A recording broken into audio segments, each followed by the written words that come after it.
2019 সালে কানাডিয়ান সরকারের সহায়তায় আমাদের এখানে মানুষের জন্য ফাউন্ডেশন একটি প্রকল্প বাস্তবায়ন করতে আরম্ভ করে, যেটা নাম হলো ওমেন ভয়েস লিডারশিপ।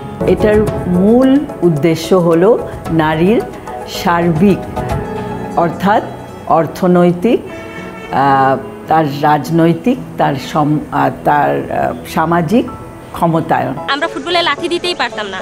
আমাদের এলাকায় আরও অনেক মেয়ে আছে যারা আমাদের খেলা দেখে খেলা খেলতে উৎসাহিত, তারা আমাদের সাথে খেলায় মাঠে প্র্যাকটিস করতে আসে, তারাও এখন উৎসাহী যে আমাদের সাথে খেলতে পারে, তারাও এখন অনেক ভালো খেলে মাঠে। তো আমি মনে করি যে এটা নারীর ক্ষমতায়নে এবং এসডিজির লক্ষ্যমাত্রা, যেখানে আমরা বলেছি যে নারীদের 50% লেবার ফোর্স, তাদের ক্ষমতায়ন এবং পারিবারিক সহিংসতা, তাদের উন্নয়ন, এগুলো নিয়ে তারা কিন্তু কাজ করছে। বাল্যবিবাহ বন্ধ নিয়েও তারা ভালোভাবে কাজ করছে।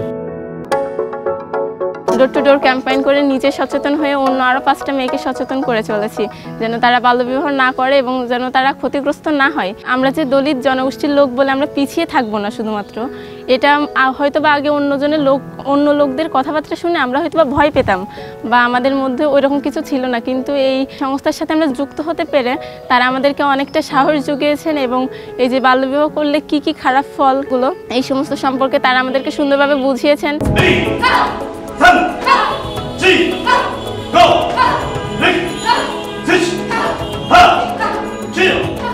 সেলফ ডিফেন্স ট্রেনিংটা আসলে কেন প্রাগ্রসর চিন্তা করেছে, আমাদের যে নারীরা যারা সহিংসতার শিকার হন প্রতিনিয়ত এবং যে কিশোরীরা যারা আসলে বাইরে বের হতে ভয় পান, তো এই জায়গা থেকে আমাদের ইচ্ছাটা ছিল যে নারীরা হয়তো সেলফ ডিফেন্সের অনেক মুভ শিখতে পাচ্ছে না, হয়তো বা এই 8 দিনের ট্রেনিংয়ে তারা অনেক কিছু শিখে ফেলবে না, কিন্তু তাদের মানসিকভাবে তারা যে একটা শক্তি অর্জন করবে এবং তারা যে সাহসটা অর্জন করবে, সেটা কিন্তু আমাদের এটার একটা প্রধান উদ্দেশ্য ছিল।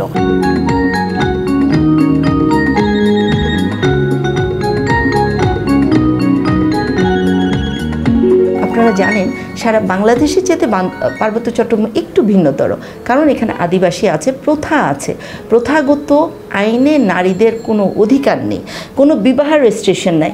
বিবাহ রেজিস্ট্রেশন না থাকার কারণে পুরুষরা বহু বিবাহ করছে, সেই কারণে নারী এবং শিশুরা খুব বেশি ভুক্তভোগী। মেয়ে একটু বড় হয়েছে, একটু খেয়াল রাখো ওর দিকে। আমি তো সবসময় খেয়াল রাখি, তুমিও একটু জেনারেশন একটু খেয়াল করো না, তাকে খেয়াল করে রাখো। পথনাটকে যেমন যেসব বিষয়গুলি তুলে ধরা হয়, তাদের হলো জনসাধারণের কিশোর কিশোরী এবং অভিভাবকের রিয়াকশনটার সাথে সাথে আমরা দেখতে পাই।